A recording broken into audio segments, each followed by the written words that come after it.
In this episode of Home Theater Geeks, I answer a question from Sota Audio Guy about whether or not to connect HDMI sources to the TV or the AV receiver. A perennial question, so stick around. Podcasts you love. From people you trust. This is TWiT.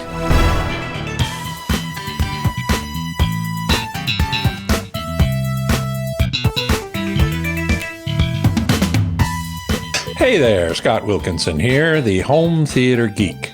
In this episode, I answer a question from Sota Audio Guy, who posted in the Home Theater Geeks Discord forum the following question. I have a Samsung TV connected to a Yamaha TSR 700 receiver over HDMI eARC. The Yamaha drives my speakers. My question is about my Roku Ultra streamer. Currently, it's plugged into a spare input on the TV. Would it be better plugged into the Yamaha receiver? Everything works okay now, but I do have some audio lag between mouths moving and sound appearing some milliseconds later. Thanks for considering this. Well, it's my pleasure, Sota Audio Guy, and it's a good question.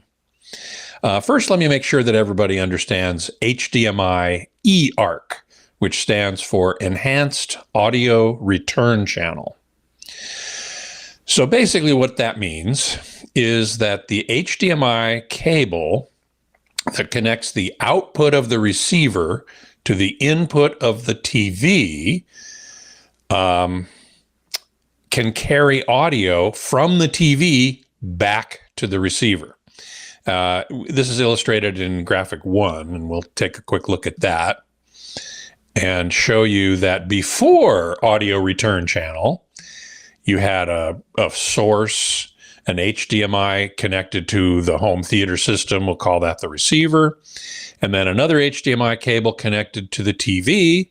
And then if you wanted to hear audio from the TV, say it's built-in tuner or it's built-in streaming apps, you had to connect an audio cable back from the TV back to the receiver. That's the yellow one right there. Typically, that's a Toslink optical cable. But with audio return cable, that audio cable that goes from the TV to the receiver is no longer needed. The audio goes from the receiver to the TV when it's playing, say, this source device over here.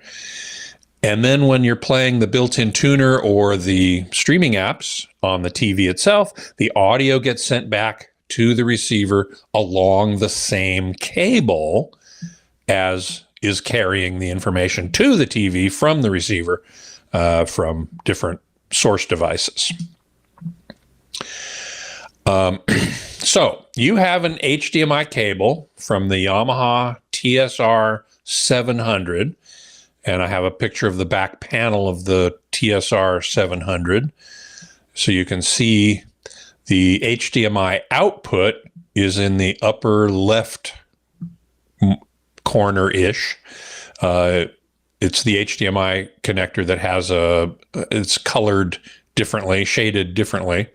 That HDMI output, notice it's labeled HDMI ARC or ARC, that's connected to your TV. And then your Roku, which has an HDMI output as well, it's a much smaller device and it has only a few little connectors on the back, one of which is HDMI. That HDMI output connects back to a different input on your TV. You didn't tell me what model of TV you have, or I would have shown you its back panel as well. And ARC carries audio from your Roku Ultra, which goes into the TV directly, back to the receiver, back to this HDMI ARC output, which actually also serves as an input.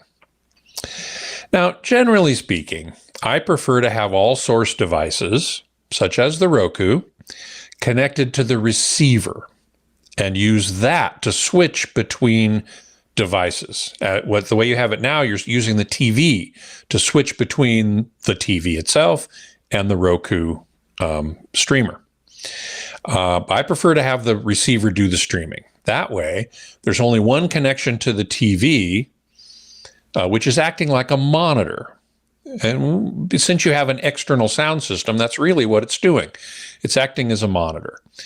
And that way, you only have to set the TV's picture controls once for that one input. If you have the Roku connected to a different input on the TV, ideally, you'd want to set the picture controls for both inputs, which is more work. And so that's one thing. That's the primary reason I prefer to hook things into the receiver and use the receiver as the switcher, which it's designed to do. It's designed to be the switcher. Now, the TV has more than one HDMI input, but that's mostly for if you don't have an external sound system. Then you would use the various HDMI inputs on the TV, but you do have an external sound system. So that's why I would do it the other way. Regarding the lip sync issue, I don't know if your Samsung TV has a lip sync control. Some do, some don't. If you tell me the model number, I can probably look it up and tell you if it does. Or you can look in the manual yourself. It will probably say in the audio menu if it has a lip sync feature or an audio sync feature, then you could control and adjust the audio delay problem there.